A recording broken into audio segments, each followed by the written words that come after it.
Médico apresenta Check-up no rádio.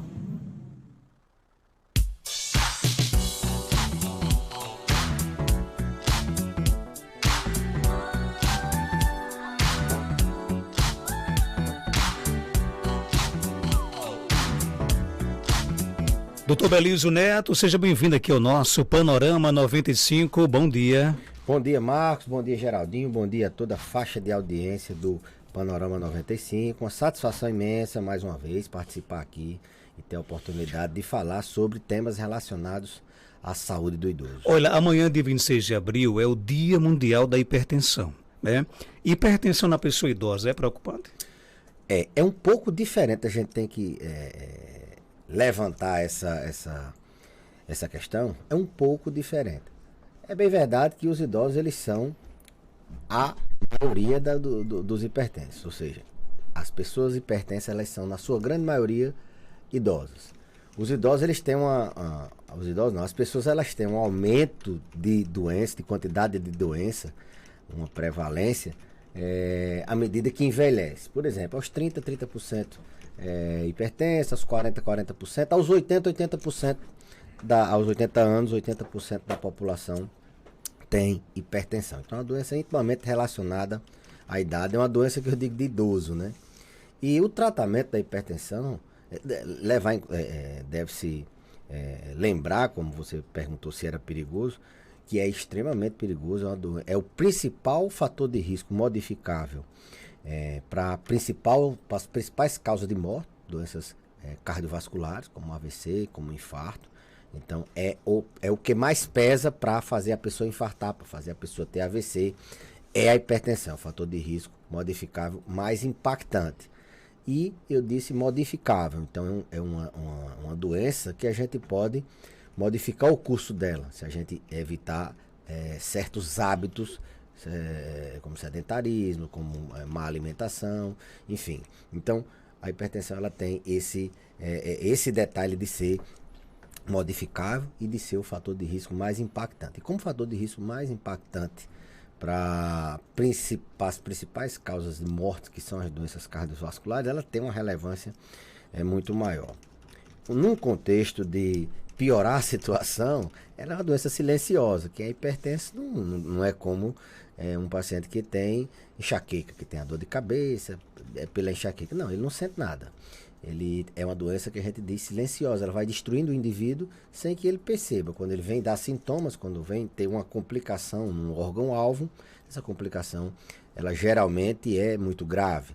É quando ele infarta, é quando ele tem uma insuficiência renal, é quando ele tem uma insuficiência cardíaca, são complicações da hipertensão. Então, nesse contexto de que hipertensão ela mata, de que hipertensão ela leva a danos no rim, ela leva a danos no coração, a gente tem que entender que ela está relacionada com a idade. À medida que a gente envelhece, vai tendo um risco maior de ter hipertensão. Nos idosos, o manejo dessa hipertensão, a avaliação do paciente idoso com hipertensão, ela é um pouco diferenciada, haja vista que os idosos, eles não só são idosos hipertensos, eles são idosos hipertensos, mas que tem a sua artrose, que tem suas dores, que tem suas disfunções articulares, ligamentares e assim por diante. Então, quando a gente está de frente, a gente está de frente com o paciente, não é com a doença, a hipertensão. Então, como é que eu vou manejar? E é muito comum, estou falando de hipertensão e outras doenças que são muito comuns no paciente idoso. Então, um idoso com hipertensão que tem osteoartrose, ele tem que ser visto de uma maneira diferenciada, porque ele tende a usar muito anti-inflamatório, ele tende a usar muito analgésico, ele tende a fazer tratamentos outros que podem interferir no controle da sua pressão. Anti-inflamatório é um veneno para quem tem hipertensão. Então, a gente tem que ter esse equilíbrio de controlar a dor sem prejudicar a hipertensão. O paciente idoso, ele cai, ele sofre quedas, o paciente idoso, então a gente tem que ter muito cuidado nos tratamentos de hipertensão. A gente não pode cometer a iatrogenia da omissão terapêutica, de não propor e não fazer com que o paciente faça uma adesão adequada ao tratamento da hipertensão, levando para ele todo aquele arsenal que temos de medicamentos antihipertensivos, mas não podemos esquecer que esse paciente é idoso, ele tem risco de quedas. E não podemos facilitar uma queda, porque é tão importante evitar uma queda como evitar um infarto. Queda mata, infarto mata. Queda fratura, deixa o paciente limitado, como um infarto mata. Então, tratar a hipertensão, mas pensando também que alguns desses medicamentos podem facilitar, por exemplo, ele urinar muito e ter que ir no banheiro às vezes à noite e escorregar na urina, ou na pressa de ir ao banheiro, ele sofreu uma queda. Então tem que ter cuidado. Será que esse paciente pode usar esse antihipertensivo? A gente não pode trocar por outro. Tem que estar atento que não é só a hipertensão, é a hipertensão diante de um paciente idoso que tem risco de queda. Será que esse medicamento não está facilitando a hipotensão ortostática? Aquela queda de pressão quando ele levanta, quando ele fica de pé, quando ele muda de nível, e aí ele pode ter um desequilíbrio na tontura e cair, fraturar. Então, nesse contexto, a gente tem que pensar no paciente que é idoso, é hipertenso, mas que ele tem outras variáveis que a gente deve avaliar. Falei de doenças osteoarticulares, o risco de anti-inflamatório, do manejo adequado da hipertensão com alguns antihipertensivos que podem favorecer outras consequências. Tem antihipertensivo, por exemplo, Marcos, que pode induzir depressão, pode ser um fator, uma causa secundária à depressão. Depressão, a gente sabe que tem uma incidência alta nos pacientes idosos e tem uma alta carga de incapacidade. Uma depressão num paciente idoso, um transtorno depressivo maior, um transtorno ansioso, ele tem consequências inúmeras. Os pacientes não aderem a tratamentos, eles perdem mobilidade porque não tem a vontade de andar. Então, o paciente que é hipertenso, nesse contexto, a gente deve avaliar se aquele medicamento não pode induzir depressão, se ele não pode fazer com que o paciente, voltando àquela questão de medicamentos diuréticos, passar a noite inteira urinando e ele perdeu o sono, e aí o sono traz consequências péssimas para a saúde mental do paciente. Hipertensão e demência é uma relação direta. Nesse caso, os pacientes hipertensos, principalmente aqueles na meia-idade, 40, 50, que não tratam a hipertensão, aí vai a mensagem para as pessoas que estão cuidando de idosos, né? Tem muita gente que é cuidador de idoso e está envelhecendo. E para aquelas pessoas que querem ter um envelhecimento saudável, viver muito, viver com qualidade, viver sem incapacidades, não viver dependente. O tratamento da hipertensão, principalmente na meia-idade, quando ele é bem feito, ele reduz o risco desse paciente ter demência, reduz o risco de Alzheimer. Então, hipertensão e demência estão ali juntos. É um fator de risco para a doença de Alzheimer, tratar bem a hipertensão. E tem o outro lado da moeda. Os pacientes que têm demência de Alzheimer, eles não só têm o Alzheimer, eu sempre digo isso. Eles são hipertensos, diabéticos, eles têm artrose, eles têm risco de cair, eles têm risco de desnutrir, eles são um paciente, eles são uma pessoa, um indivíduo com suas comorbidades. Ele não é só a hipertensão. Então a gente tem que entender, ele não é só o Alzheimer. Muitas vezes o diagnóstico da doença se sobrepõe, a família canaliza todas as energias para uma doença e esquece que ele é um contexto. Na verdade, os idosos eles têm esse aspecto de a gente não segmentar muito, que às vezes é até prejudicial, não tratar só a hipertensão sem pensar nas outras coisas, tratar só a diabetes pensando nas outras coisas. A gente tem que tratar o paciente idoso que tem essas comorbidades. Então, tem o outro lado da moeda, aquele paciente que tem uma demência, até que ponto a gente vai controlar essa pressão? Será que a gente precisa ser tão rigoroso? Aqueles medicamentos, a gente não pode juntar 2, 3 num horário só para facilitar, porque ele cospe os medicamentos. Tem uma fase da demência que eles não aceitam tomar. Será que a gente tem uma outra estratégia? Será que a gente precisa ser tão rigoroso nas medidas não medicamentosas, como por exemplo na restrição de alguns nutrientes, como por exemplo sal. Será que a gente precisa perder peso? Esse paciente, porque uma das medidas para tratar a hipertensão é perder peso num paciente que tem uma demência de Alzheimer. Será que a gente vai? Não, ele tem que perder peso, tem que fazer atividade física. Não é bem assim. Ele tem uma demência de Alzheimer.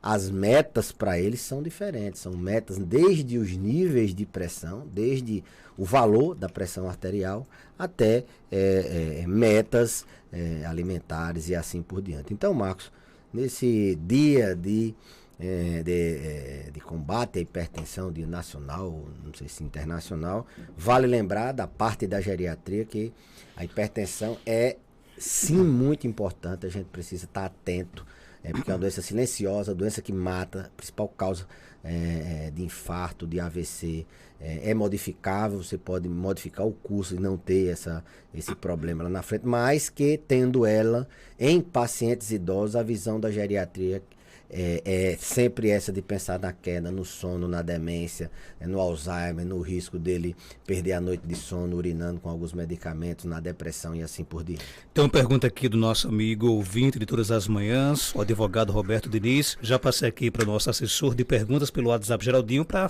saber se essa pergunta pode ser feita até o final do programa. Então daqui a pouco essa pergunta... Eu já sei o que é. Não, mas vamos analisar. Geraldinho está analisando. Já sei o que é. Vindo de Roberto. Manda um abraço para meu amigo Roberto. A gente tem até o final do programa para saber se pode fazer ou não. Eu tenho extrema admiração como ser humano, não como torcedor. Bom dia, Marcos, doutor Belísio. Meu pai tem 84 anos e as taxas é de fazer inveja a qualquer jovem, todas boas, né? Mas ele tem um coração crescido e refluxo aórtico e a pressão também nunca teve problema, mas de vez em quando fica 90/60. Isso é perigoso e fica teimando, querendo trabalhar.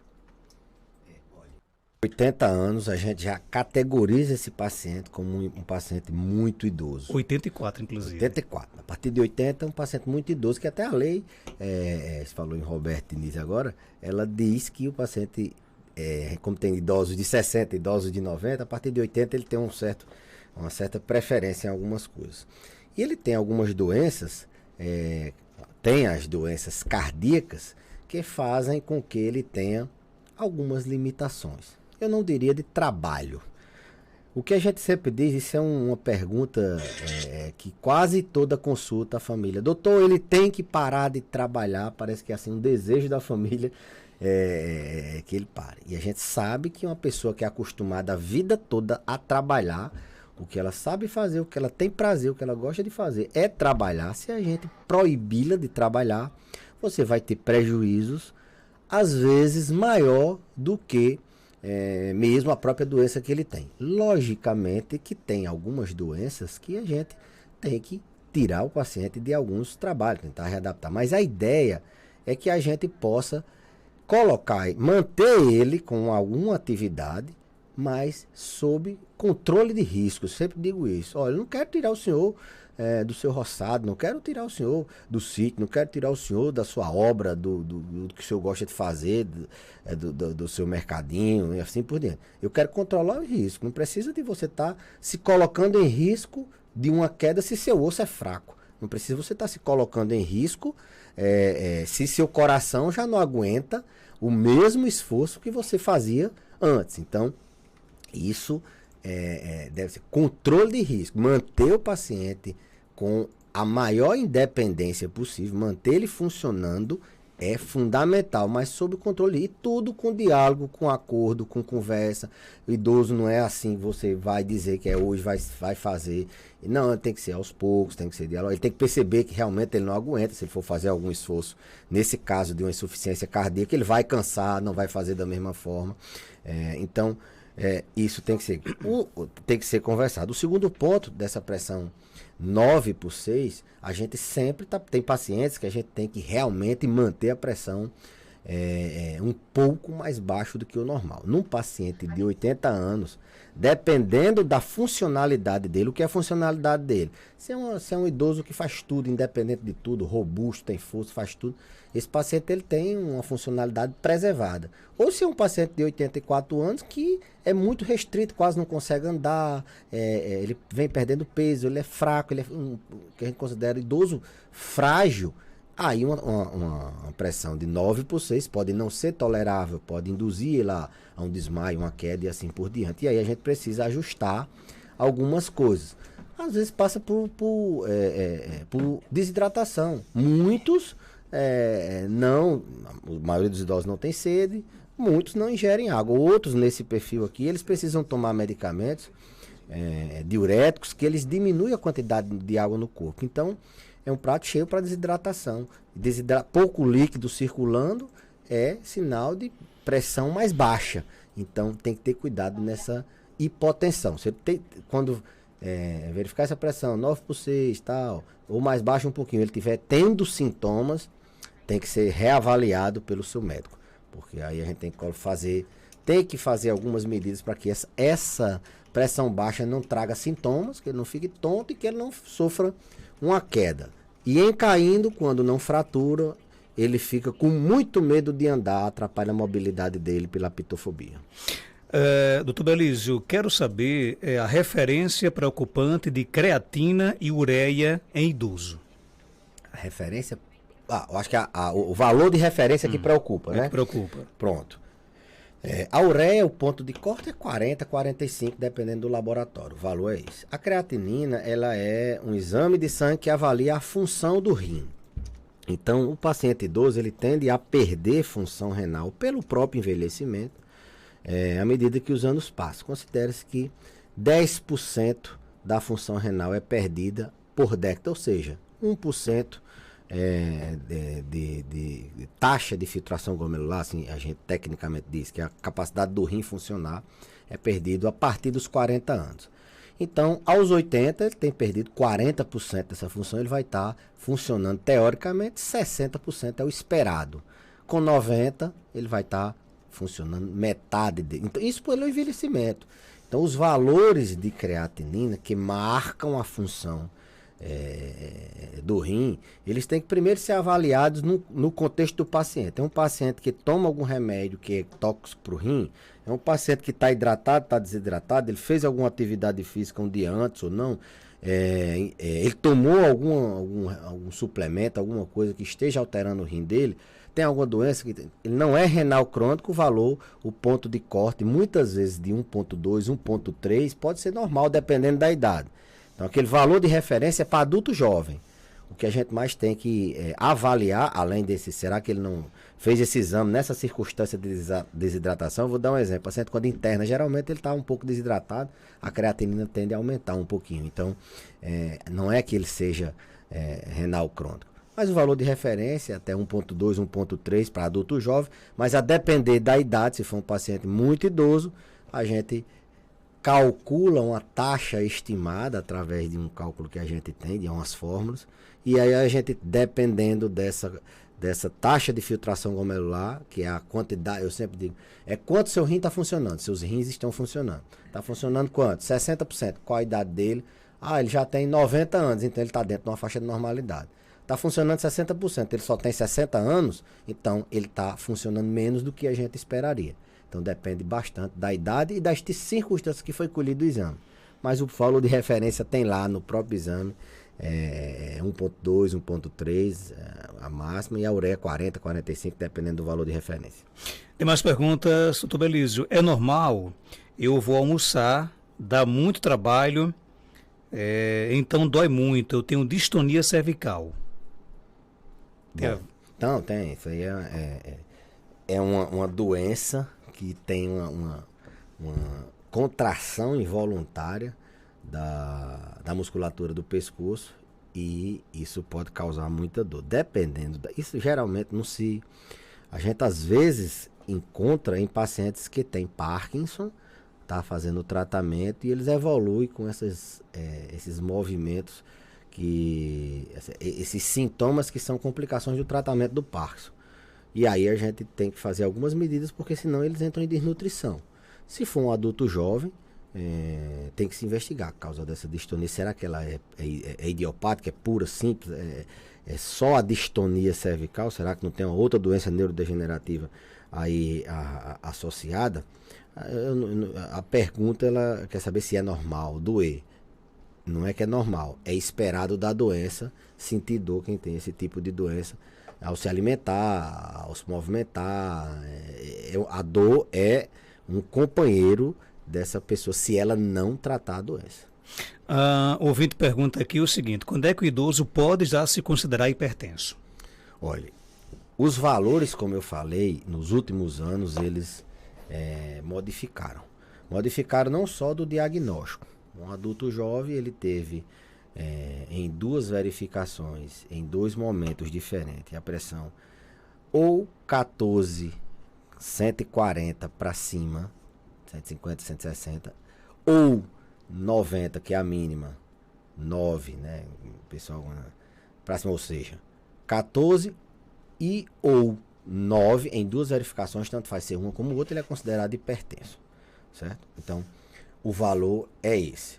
No paciente idoso, principalmente no paciente acima de 80 ou no paciente frágil, aquele paciente que a gente considera que ele tem uma funcionalidade diminuída, que tem a síndrome de fragilidade, esse valor ele é um pouquinho acima, principalmente de acordo com a diretriz americana, que foi quem primeiro modificou isso, mas a europeia já e a brasileira também já aderiu. Em média, ele é considerado hipertenso quando ele tem uma pressão num valor de 15/9, né? Então, alguns pacientes, isso se ele não tiver nenhuma doença crônica, se ele não for nefropata, é um valor um pouquinho acima. Mas passou de 13, passou de 80, passou de 130, passou de 80 no adulto jovem, ou seja, deu 140 ou 9, deu 140/9 em 2 verificações, considerado hipertenso. No adulto, no idoso, principalmente o muito idoso acima de 80, ou no idoso frágil, esse valor, esse diagnóstico de hipertensão, se a gente for dar o diagnóstico, ele não tem hipertensão, a gente vai dar o diagnóstico nas circunstâncias adequadas para se dar o diagnóstico.